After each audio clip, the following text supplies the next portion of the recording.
I don't think that's an average thing to do.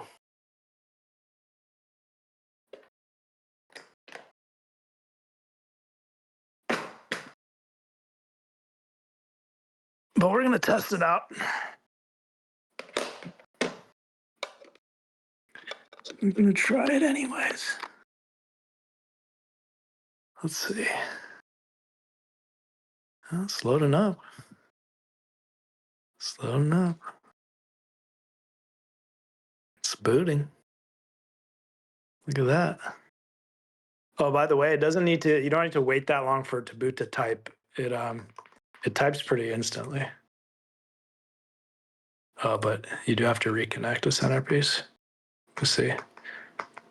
The booting is just for the visuals. Guys, it still works after I dropped it. Damn, who's saying it's fragile? Who was saying that? The gremlins?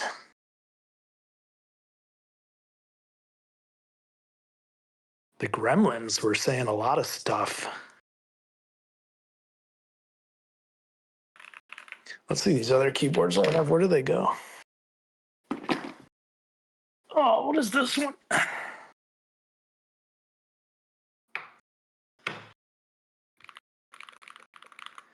This is like a $300 or $200 keyboard or something, I'm pretty sure. Is it just me, or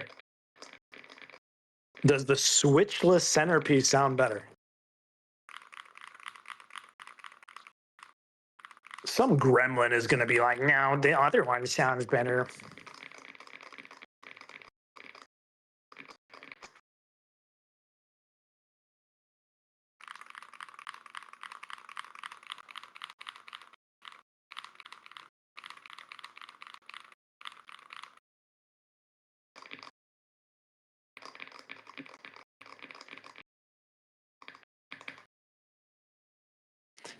Anyways, I'm doing a lot of trolling tonight, but yeah, this is gonna be a huge mass market product.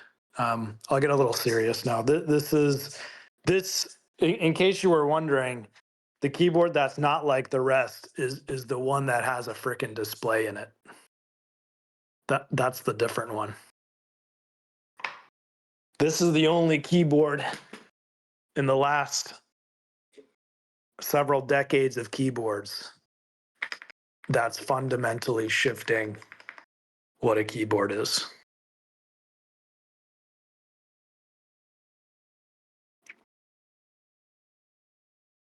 I think a lot of people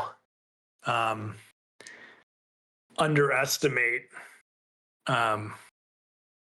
what kids like. I actually had my son. I mean, whenever my son is here, just playing with this, he brings up the interactive skins and he's just popping bubbles. I mean, it's pure. This is just pure dopamine. It's direct dopamine, nothing impeding it.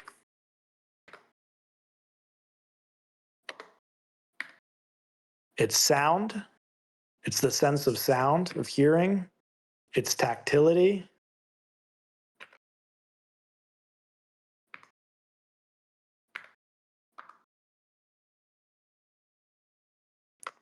It's the visuals.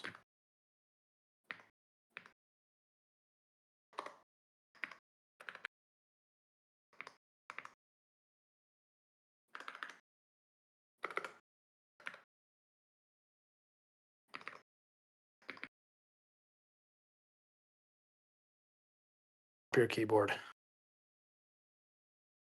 And one keyboard is not like the rest. What battery am I? Okay, I'm at 2% battery.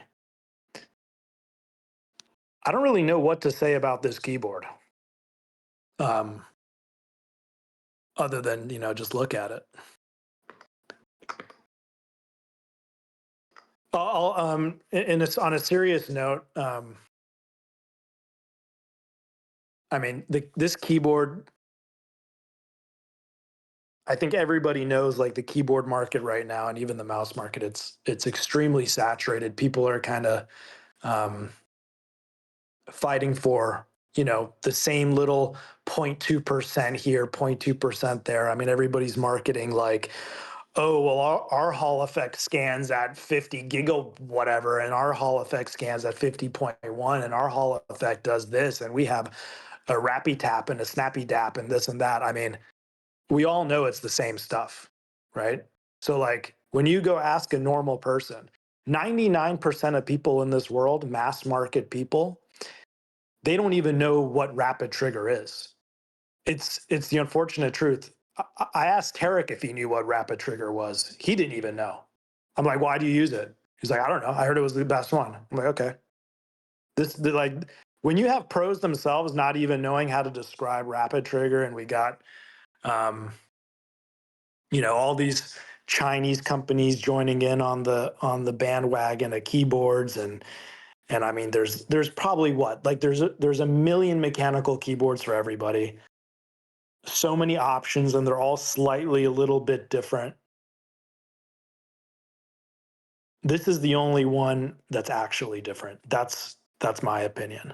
And I think with this keyboard we're going to be targeting, you guys are going to probably see a lot more of kind of like a normie demographic joining the Discord, joining the community, because everybody here is pretty much an enthusiast. Like our mice are very enthusiast oriented, esports enthusiast oriented, but this keyboard is kind of fundamentally different. It's mass market oriented.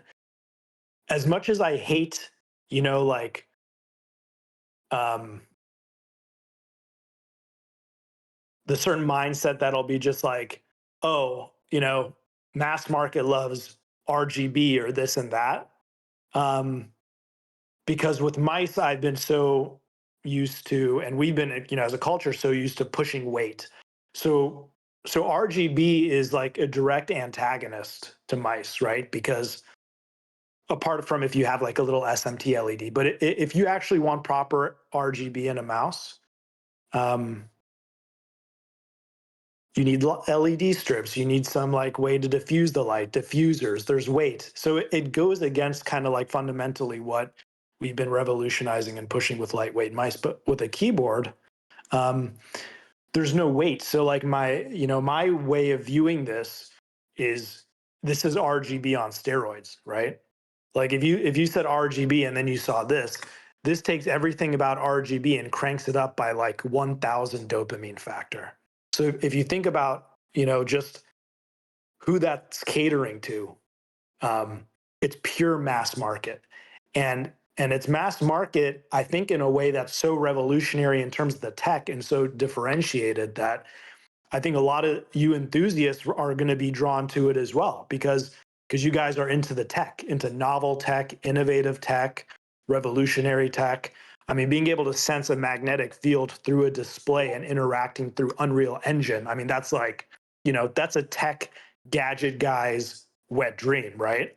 And it's also a mass market wet dream. So a little bit of like a mental shift with this product. You're going to see different marketing. You're going to see kind of a different way of like catering towards the community of how this is kind of put into the market, because we're not trying to compete. We're not going to be doing any of the same stuff regular keyboard makers go. You're not going to see us going, oh, well, this pro uses this, and check it out. I don't even care about pros. I don't even play pro. You know what game I play? Satisfactory, because it's pure cross training for making as many mass market centerpieces as possible. That's the game I'm playing right now, Satisfactory. I don't know if you guys know what that is, but this is going to be extremely high volume pretty soon. It's going to be targeting a lot of average Joes, so be nice to anybody that's joining the Discord that's an average Joe. And yeah, that's kind of the market philosophy behind this keyboard. You're gonna have everybody from grandpas and grandmas and uncles and aunts and brothers and sisters and 2-year-olds and 3-year-olds that like to clickety clack, and they like to see the bubbles pop. All this stuff like advanced keys, SOCD. I'm not gonna lie to you guys. I couldn't give two shits about SOCD. It's not even allowed in Counter-Strike. So why do I care about it? It's in there. It's in there for the I call it enthusiast slop. You have enthusiast slop in here, but you got the normie slop right here. You guys see what I'm saying? Am I even coming through? Is my phone dead? I'm not sure if I'm even talking. Oh wow, 1% battery life. Okay. So yeah, phone's about to die. I hope that gave you guys a little kind of philosophical understanding of kind of how we see Centerpiece and where it's going. And if you can kind of extrapolate and imagine where it's going to be a lot of cool skins, interactive skins, game skins, Flappy Board. We have a Frogger one we're calling Keyhopper, pinball, casino slots, paint splatter. I mean, everything. I mean, in a year, I hope there's like at least 50 interactive skins. And obviously, video skins are going to be just completely, you have thousands. You're going to have thousands of video skins in the first couple months on.